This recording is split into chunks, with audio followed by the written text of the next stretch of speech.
वालेकुम स्टूडेंट्स। आज का टॉपिक हमारा है केमिकल इक्वेशंस, ठीक है, और टाइप्स ऑफ केमिकल इक्वेशंस। अभी तक हमने टाइप्स ऑफ केमिकल रिएक्शंस पढ़ा, आज हम देखेंगे केमिकल इक्वेशंस क्या चीज होता है।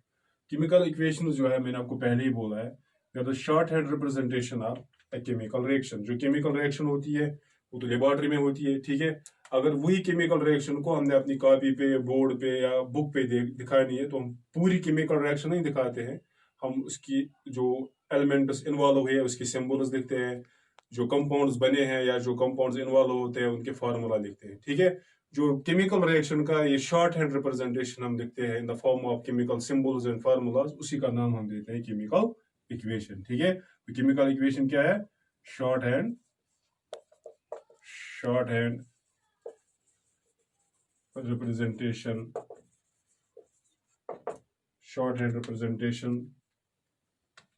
of a chemical reaction in the form of chemical symbols and formulas, ठीक है। For example, burning of would, ये केमिकल रिएक्शन है। क्या है? Chemical reaction. अगर इसी केमिकल रिएक्शन को हमने कॉपी पे दिखाना है, शॉर्ट फॉर्म में दिखाना है, जैसे बर्निंग ऑफ वुड क्या है? कार्बन, ठीक है। कार्बन ऑक्सीजन के साथ जब हवा में जल जाता है वुड, लकड़ी, हमें क्या मिलता है? Carbon dioxide. ये जो है, this is chemical equation, okay. ये केमिकल रिएक्शन है। इसी केमिकल रिएक्शन को हमने शॉर्ट फॉर्म में दिखाया तो इसको हम नाम देंगे केमिकल इक्वेशन, ठीक है। तो केमिकल इक्वेशन के जो है, इसके दो टाइप्स होते हैं। कितने टाइप्स? दो। केमिकल रिएक्शन जो है, इसके दो टाइप्स होते हैं। Chemical reaction is of two types. Chemical equations are of two types. Number one, balanced chemical equation. Number second is unbalanced chemical equation, ठीक है। हम ये अलग अलग पढ़ेंगे, बैलेंस्ड केमिकल इक्वेशन क्या होता है, अनबैलेंस्ड केमिकल इक्वेशन क्या होता है, ठीक है। तो हम पहले पढ़ेंगे बैलेंस्ड केमिकल इक्वेशन क्या चीज होता है। बैलेंस्ड केमिकल इक्वेशन का मतलब हो गया कि हमारे पास रिएक्टेंट्स होते हैं, हमारे पास प्रोडक्ट्स होते हैं। जो एटम्स रिएक्टेंट्स में होंगे वही एटम्स प्रोडक्ट्स में भी प्रेजेंट होंगे। किसी भी एलिमेंट के एटम्स अगर रिएक्टेंट साइड और प्रोडक्ट साइड में बराबर है तो उसको हम बैलेंस्ड केमिकल इक्वेशन कहेंगे। यानी फॉर एग्जाम्पल, अगर हमारे पास है A + B, it gives us AB। हमारे पास यहाँ पे एलिमेंट A प्रेजेंट है, एलिमेंट B रिएक्टेंट्स में, प्रोडक्ट्स में भी एलिमेंट A और element B, atoms of A and atoms of B। जितने यहाँ पे है A के एटम्स जितने रिएक्टेंट्स में होंगे, अगर उतने ही एटम्स किसमें? प्रोडक्ट्स में भी है, तो ये बैलेंस्ड है। अगर A के एटम्स या B के एटम्स जितने रिएक्टेंट्स में अगर उतने प्रोडक्ट्स में नहीं है, यानी कम है या ज्यादा है, तो वो अनबैलेंस्ड हो गया, ठीक है। तो बैलेंस्ड केमिकल इक्वेशन का मतलब हो गया, if the atoms of a particular element are same in reactants as well as products, then it is called as balanced chemical equation. For example, carbon plus oxygen, यानी it gives us carbon dioxide, ठीक है। Carbon plus oxygen gives carbon dioxide. अब मुझे बोलो reactants में, अगर हम reactants में देखेंगे, बोलो कार्बन के कितने एटम्स है?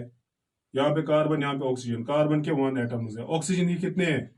यहाँ पे कार्बन, यहाँ पे ऑक्सीजन 2 है ना, ऑक्सीजन O2 2, ठीक है। अब देखिएगा प्रोडक्ट्स में कार्बन कितने हैं? कार्बन 1 है, 1। ऑक्सीजन कितने हैं? O2 हो गए 2, oxygen 2। Carbon 1, oxygen 1, oxygen 2, oxygen 2। ये तो ये बैलेंस्ड है। क्या है? बैलेंस, ठीक है। ये हो गया आपको बैलेंस्ड केमिकल इक्वेशन क्या चीज होता है। इसी तरीके से होता है अनबैलेंस्ड केमिकल इक्वेशन। ठीक,